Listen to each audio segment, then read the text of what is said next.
So it was your brother-in-law as well that influenced you to go into this path and to give that intention of, okay, how did that, how would that trigger in you, Sheikh? He didn't influence me. Oh, Just seeing him practicing wow. and in a way having the peace on his face Oh, wow. what triggered me. Just that. Yeah, we used to do Inshallah. things. Yeah, again, if I tell you we have to kill you, it's not him that I know. Oh, What wow. that triggered me, and of course, with the grace of Allah Azza wa Jal, he's an entrepreneur. He's a prominent businessman, and yani mashallah, may Allah Azza wa Jal bless him and bless his family. But till date, every time he says, "I'm not a student of knowledge. I have zero knowledge," but I think I'll get a lot of rewards on the Day of Judgment because of you. Wow. And he's right. Wow. Hopefully, MashaAllah. if Allah accepts. MashaAllah, it's amazing. You know, Sheikh, just reflecting, because in our podcast we do this like interview discussions like this, and there's always that one friend.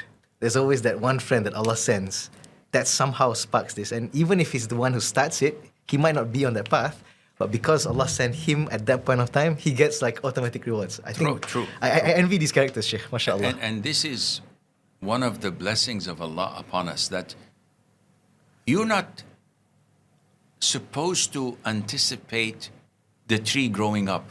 You're just supposed to throw the seeds. Allahu Akbar. The cultivation, the irrigation, the caring of the tree is in Allah's hands. MashaAllah. So you just do what you have to do, and the rest, Allah Azza wa Jal will take care of. MashaAllah. Amazing. How did you get from there to so again, I guess at this point of time you were also in your corporate foundations. No. No? Not yet? After I graduated, I was offered a scholarship to the States to do my master's and PhD. Oh, wow. But at the time, I was married and I had a daughter. So I gave it some thought. And knowing, and that was in 86, 87, knowing how things are in 86, how things are in the States and in Europe, knowing the impact on children and on my wife, I gracefully declined.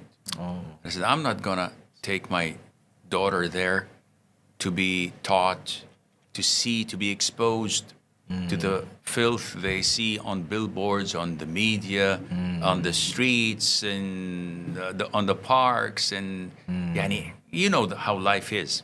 At that time, was it known like for people from Saudi to migrate to America? What this? No, it's not no migration, but Okay. a lot of the Saudis took their degrees from America and Europe. Right. And being from a family that is multicultural. So my sister-in-law was, and still is, from the Netherlands. I see. And my nieces are, one is British and the other one is Deutsch. My other sister-in-law was British. My cousin is American. I see. So we have, All these different nationalities. I know how things are. I see. So a lot of the students, my elder brother, did his double major from Tampa, Florida. And in 7 years, 8 years, he came back. We know what the culture is I see. about. So I said, no, I'm not Okay. going to expose my family to such fitna. And I decided to stay home, stay in Saudi Arabia. I joined the Ministry of Education as a teacher in a high school, Oh, okay. teaching English as a Okay. foreign language. I see. And I did that for about 15 years. Oh, quite a while. You Yeah. were teaching English. Inshallah. Alhamdulillah.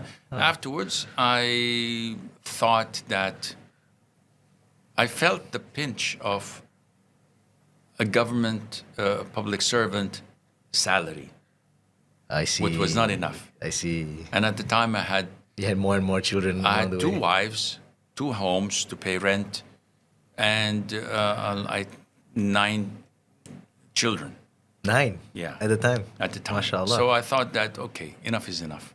Okay. And I got an offer from one of the private sector, and I joined. And that was in 2001, Okay. a week before 9/11.